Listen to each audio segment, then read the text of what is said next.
O nosso estudo de hoje, lição 5 do livro Rumo Certo, tem por título Apoio Divino. Seja onde seja, recorda que Deus está sempre em nós e agindo por nós.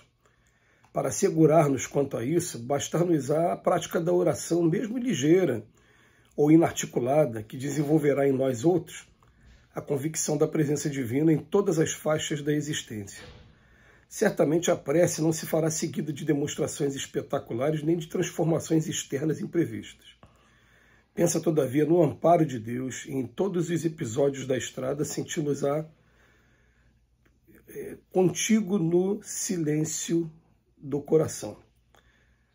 Nos obstáculos de ordem material, esse apoio não te chegará na obtenção do dinheiro fácil, que te solva os compromissos, mas na forma para trabalhar a fim de que os recursos necessários te venham às mãos. Nas horas de dúvida, não te virá em fórmulas verbais diretas que te anulem o livre-arbítrio, e sim na inspiração exata que te ajude a tomar as decisões impensáveis, a paz da própria consciência.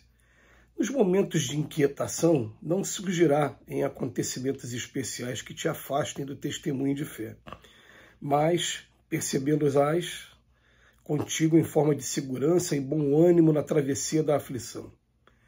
Nos dias em que o mal te pareça derrotar a golpes de incompreensão e de injúria, não se te expressará configurado em favores de exceção que te retire dos ombros a carga das provas redentoras, em sim, na energia bendita da fé viva que te restaure a esperança, revestindo-te de coragem a fim de que não esmoreças na rude jornada em direção à vida nova.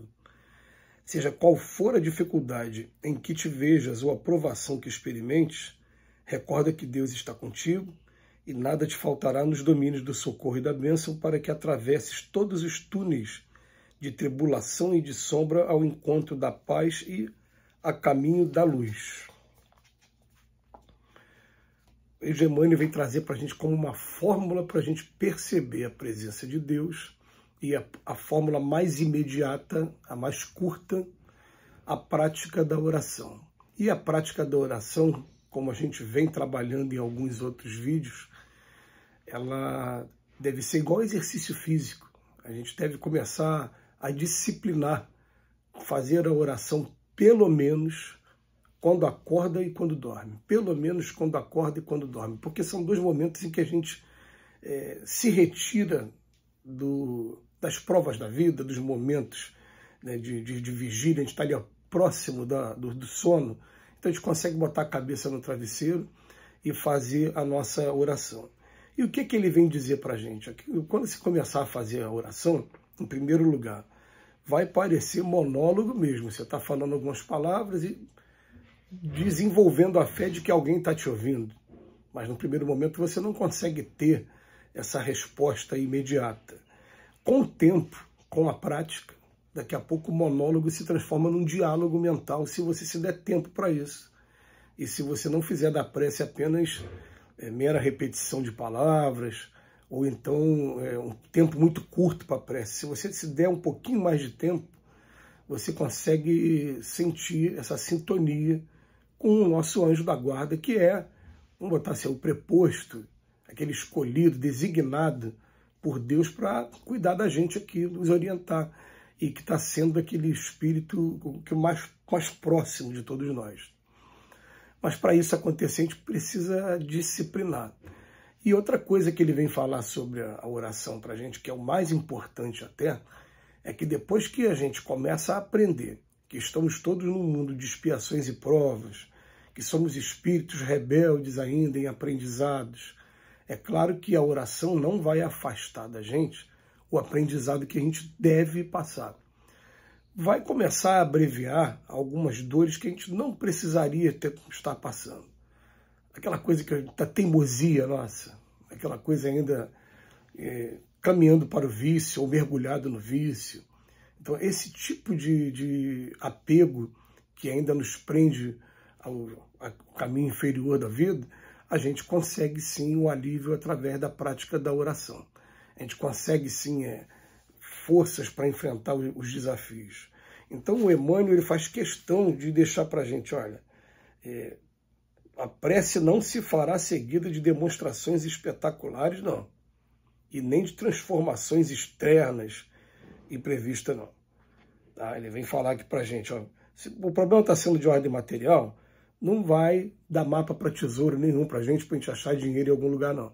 Vai dar pra gente força e até mesmo inteligência para que a gente consiga o trabalho para poder estar trazendo esse dinheiro de volta. Então, eu me lembro até de já ter visto caso da minha família, de pessoas que começaram a se entregar à prática religiosa e, de repente, recebem um telefonema e esse telefonema está sendo uma resposta a um pedido de emprego.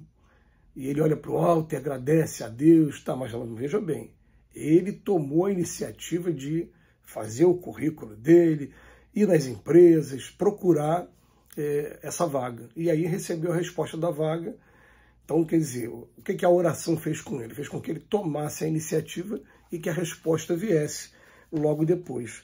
E o Emmanuel vem falar para a gente, né, que, de mais alguns exemplos, ele vem falar para a gente, ó, nas horas de dúvida, não vai ter fórmula verbal para a gente, não. O que vai ter vai ser inspiração para que a gente tome as decisões corretas.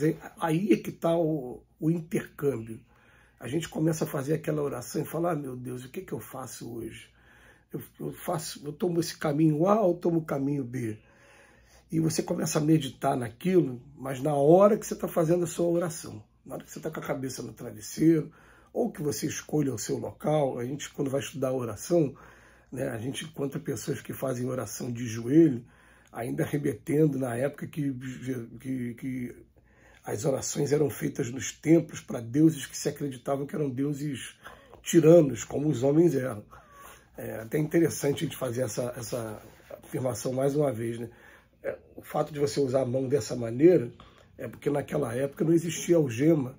Então a pessoa, quando ia prender a outra, pegava a mão e amarrava a mão da pessoa. E ficar de joelho é situação de submissão mesmo. Até hoje, uma guerra bota todo mundo de joelho. Quando tem operação dentro do presídio, bota todo mundo de joelho. E joelho você está reconhecendo que você está diante de uma autoridade. Jesus, na segunda revelação, quando ele chega para a gente, fala assim, olha, o Pai não é esse tirano todo que a gente pensa, não. É um Pai de amor. Ele mostra para a gente que a gente não tem necessidade de fazer oração de joelho, pode fazer em qualquer lugar e deve fazer em qualquer lugar, a qualquer hora. Porém, se agrada a pessoa ainda fazer de joelho, que faça. São demonstrações de fé. E a gente tem que respeitar também quem faz dessa maneira. Mas, na verdade, você pode estar fazendo na sua cama, na sua casa, em qualquer lugar. Eu faço oração, às vezes, caminhando na rua, parado no ponto do ônibus, no meu trabalho. Então, não tem regra para isso, não, tá? Mas, continuando aqui, o Emmanuel vem dizer para a gente que nos dias em que o mal parece derrotar a gente, a golpes de compreensão, o que é que ele vai fazer? Ele vai fazer com que a gente retire do ombro aquela carga das provas redentoras, a fim de que eu não esmoreça na rude jornada em direção à vida nova. Então, o que o Emmanuel vem falar para a gente? A oração, ela vai estar sempre dando um alívio ou renovando as energias para enfrentar as dificuldades, porque tem dificuldade que o aluno só vai aprender quando passar na prova. Não tem jeito. Então, essa coisa de a gente fazer a oração para afasta de mim essa dificuldade, ela é equivocada. Não tem como a gente... Agora, ela vai ajudar muito a gente desviar de caminhos que a gente não teria a menor necessidade de tomar, não faz parte do gênero de prova, não faz parte do nosso aprendizado no momento e a gente está insistindo nesse caminho. Aí ela vai começar a mostrar para a gente aos poucos aonde a gente deve agir, o que a gente deve evitar fazer, como a gente lidar com determinados vícios, que a gente não consegue de uma hora para outra ficar livre deles. Nesse ponto, a prece vai ser um poderoso auxílio. Mas, o principal de tudo, que é o título da lição de hoje, em tudo isso a gente vai estar vendo a presença de Deus em nossa vida, e muita gente ainda duvida da presença de Deus, ou então tem as maneiras de acreditar em Deus diferentes, mas a maneira mais rápida e mais segura da gente entender a existência de Deus é através da oração. Que Jesus nos abençoe hoje e sempre.